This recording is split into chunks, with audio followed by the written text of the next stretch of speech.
नमस्कार। ओम शान्ति। सर्वप्रथम शिव बाबा र हजुरहरू सम्पूर्णप्रति आज म हजुरहरू समक्ष दोस्रो भिडियो लिएर उपस्थित भइसकेको छु।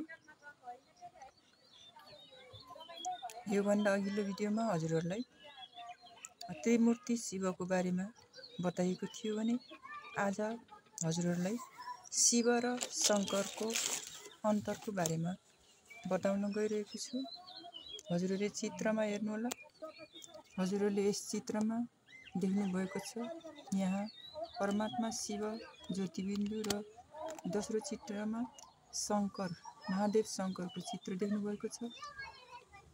यसमा भिन्नता शङ्कर र शिव एकै मानिएको थियो, तर शङ्कर र शिव एकै होइन।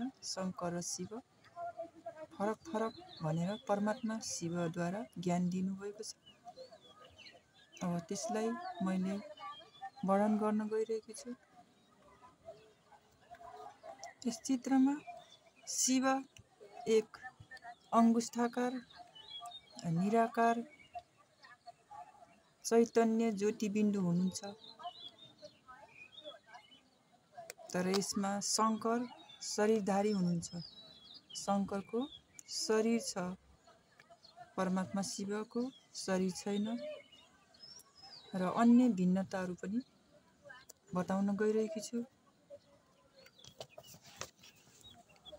र महादेव शङ्करको बारेमा ब्रह्मा र विष्णुको जस्तै सूक्ष्म शरीर छ र महादेव भनिन्छ उहाँलाई। उहाँलाई के भनिन्छ? शङ्करलाई महादेव भनिन्छ। उहाँ परमात्मा भनिँदैन उहाँलाई। ब्रह्मा र विष्णु देवता जस्तै सूक्ष्म लोक शङ्करपुरीमा बास गर्नुहुन्छ र ब्रह्मा र विष्णु देवता जस्तै परमात्मा शिवले रच्नुभएको। शङ्करलाई ब्रह्मा र विष्णुलाई जस्तो कसले रच्नुभएको रहेछ? परमात्मा शिवले रच्नुभएको रहेछ। र शङ्करद्वारा केवल महाविनाशको कार्य गराउनुहुन्छ, स्थापना र पालनाको कार्य गराउनु हुँदैन। यो भयो महादेव शङ्करको। र अब परमपिता परमात्मा शिवको बारेमा बताउन गइरहेछु। उहाँ एक चेतन ज्योतिबिन्दु हुनुहुन्छ र उनको आफ्नै स्थूल शरीर या सूक्ष्म शरीर छैन। कसको त? शिव परमात्माको। उहाँ निराकार हुनुहुन्छ, उहाँ परमात्मा हुनुहुन्छ।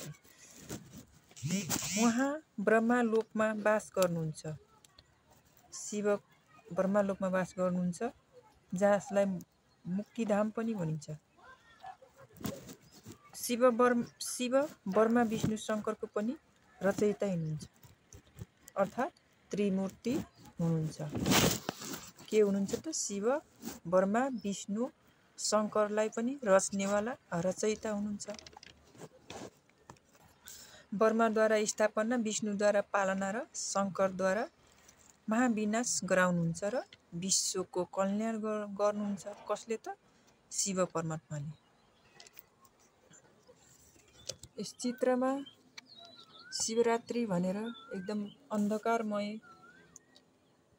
देखाइएको छ। काल रात्रि अन्धकार देखाइएको छ। यतापट्टि आएर फेरि प्रकाशमय निराकार शिव परमात्मा देखाइएको छ, जसलाई ज्ञान सूर्य पनि भनिन्छ। शिवरात्रि को बारेमा बताउन गइरहेको छु। वास्तवमा रात्रि भनेको के रहेछ त भने अज्ञान अन्धकार र तमोगुण तथा पापाचारको निशानी रहेछ। द्वापर र कलियुगको समयलाई रात्रि भनिन्छ। कलियुगको अन्तमा जबकि साधु सन्यासी गुरु आचार्य सबै मनुष्यहरू पतित तथा दुखी हुन्छन् र अज्ञान निद्रामा सुतिरहेका छन्। जब धर्मको ग्लानि हुन्छ, भारत विषय विकारको कारण वेश्यालय बन्छ, तब परमपिता परमात्मा शिव यस सृष्टिमा दिव्य जन्म लिनुहुन्छ। यसैले सबैको जन्मोत्सव जन्मदिनको रूपमा मनाइन्छ भने परमात्मा शिवको के गरिन्छ त जन्मदिनलाई शिवरात्रि भनिन्छ, न कि शिव दिन भनिँदैन। चित्रमा अन्धकार कालो रात्रि देखाइएको अर्थ अज्ञान अन्धकार अथवा विषय विकारमा डुबेको भन्ने बुझिन्छ। जब यस प्रकार अवतरित भएर ज्ञान सूर्य परमपिता परमात्मा शिव ज्ञान प्रकाश दिनुहुन्छ र सारा संसारमा ज्ञानको प्रभाव विश्वभर फैलिन्छ र कलियुग तथा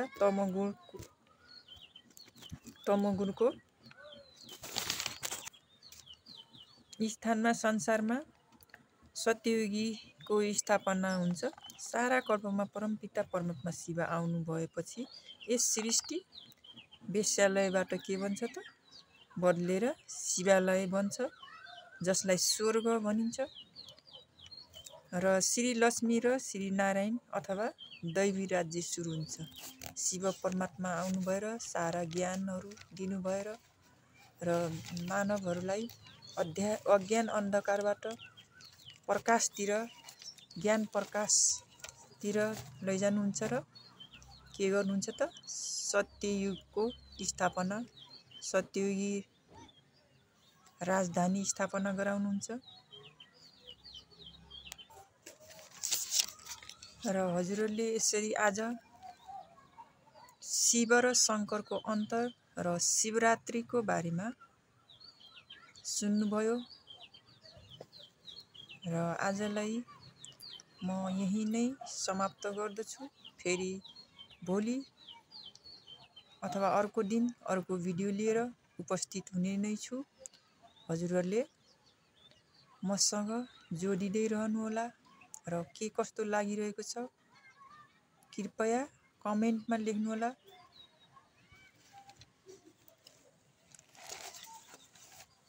भन्दै आज यही विसर्जन गर्न गइरहेको छु।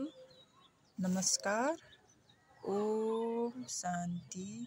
हजुरहरूको दिनहरू एकदमै शुभ मङ्गलमय रहोस् भन्ने कामनाका साथ आज हजुरहरूबाट छुट्टिन चाहे।